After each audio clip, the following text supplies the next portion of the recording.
right. So let's just chat about our daily agenda and kind of what we're going to focus on today. I'm excited to kind of be back. I had a little vacation and we're going to start plugging away again.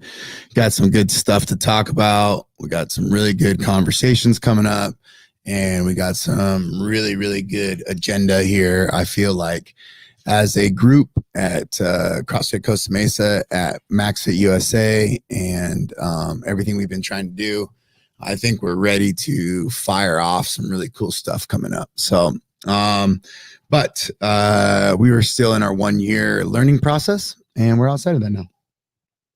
Today, let's talk about our daily agenda, and we're going to talk about gut health. And when I think of gut health, I think it's interesting because the first thing that I get is, why is it so important, or why is gut health so important? And I've been talking about it being a trendy word for a little while, and then more and more now it's becoming something where it's really, really important that you have to be aware of. And I think back to, 5, 10, 15 years ago when I would tell people to drink apple cider or this like fermented like hooch, as before kombucha was kombucha. It was like hooch, or I think it was called like jail juice or something, like where the way that people used to ferment alcohol in jail would be in a bag hidden somewhere and fermented, leftover shit from meals, and then with time it becomes hooch. And so we used to joke about kombucha being like that, or finding other ways to bring down inflammation inside of your gut. And in turn, at the time the paleo diet was big, and then we got onto the maker's diet, and one of the biggest issues with that was the legumes. Everybody would talk about how bad those were. So gut inflammation and gut health is extremely important for your overall body, for your body's ability to recover, and to basically support your immune system. So if you have a very unhealthy gut and you're constantly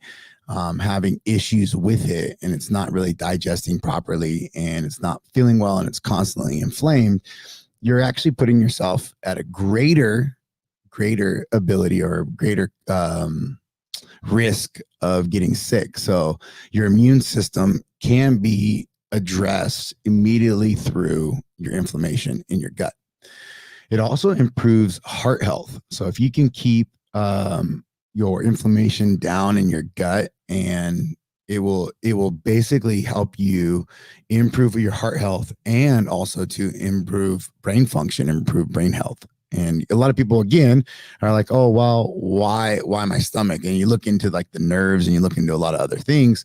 There is a lot of receptors that are in your stomach that is very similar to basically your brain. So you can have a lot of things that you can adjust through just nutritional intake, and also to how it's responding in your body.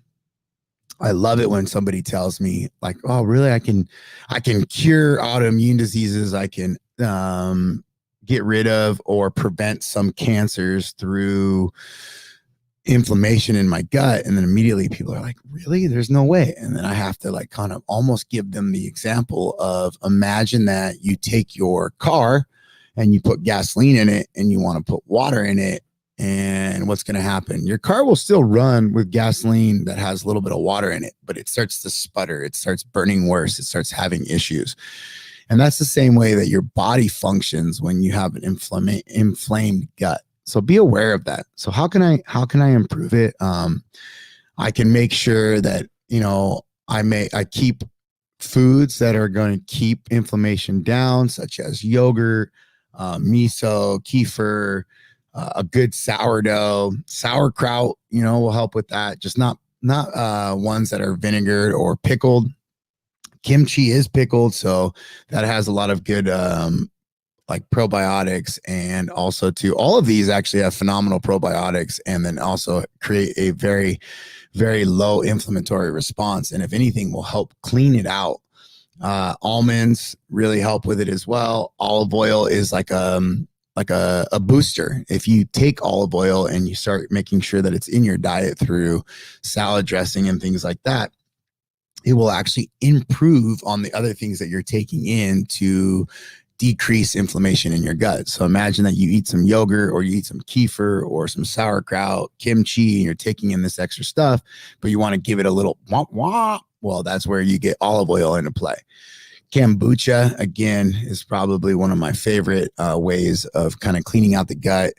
And then peas, Brussels sprouts at night. That's probably my favorite vegetables. Bananas is my favorite fruit in the morning.